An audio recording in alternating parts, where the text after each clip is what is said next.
learnteach.com/TEFL. Classroom management. Gestures. Why even think about using gestures and facial expressions to communicate? Well, for one thing, it'll reduce your teacher talk time.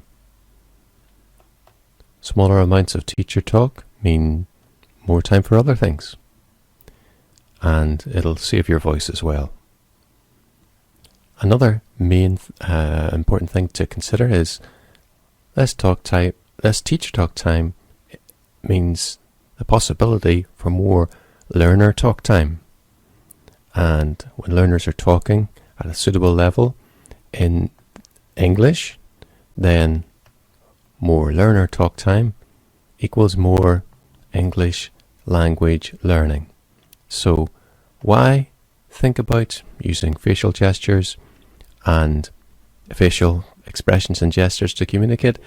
Reduce teacher talk time, increase learner talk time, and ultimately increase the effectiveness and the number of opportunities for learning. To effectively communicate using gestures and facial expressions, you must build up a repertoire.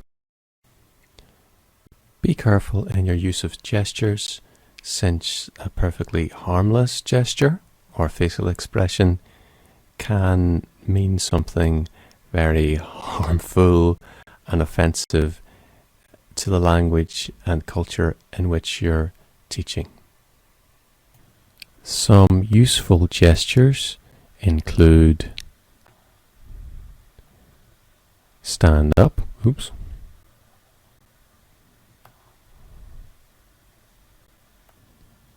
sit down, quieten down, listen to me, listen to her or him.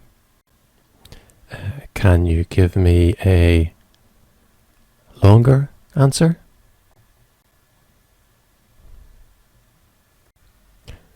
Or quiet please.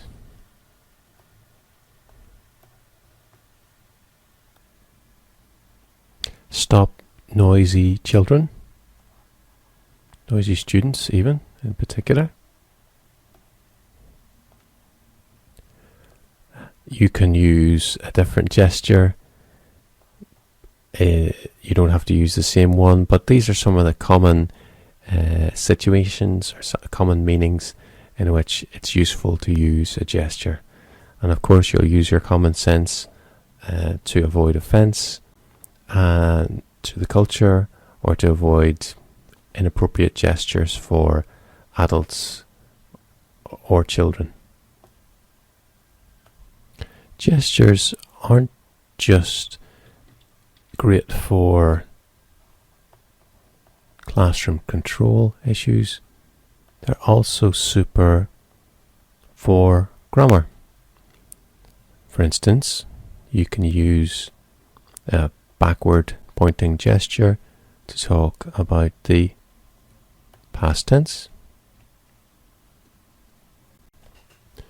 You can use a forward pointing gesture to indicate the future tense,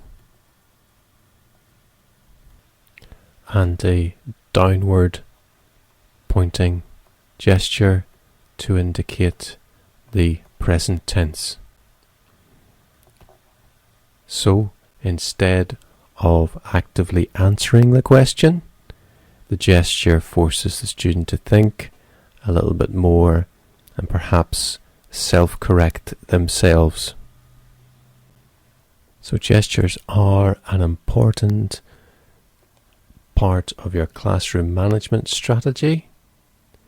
They can increase learner talk time and increase opportunities for learning, and they can even be used to elicit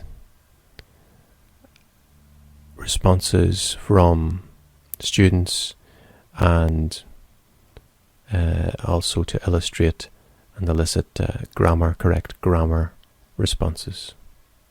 So gestures and facial expressions are something you need to consciously work at.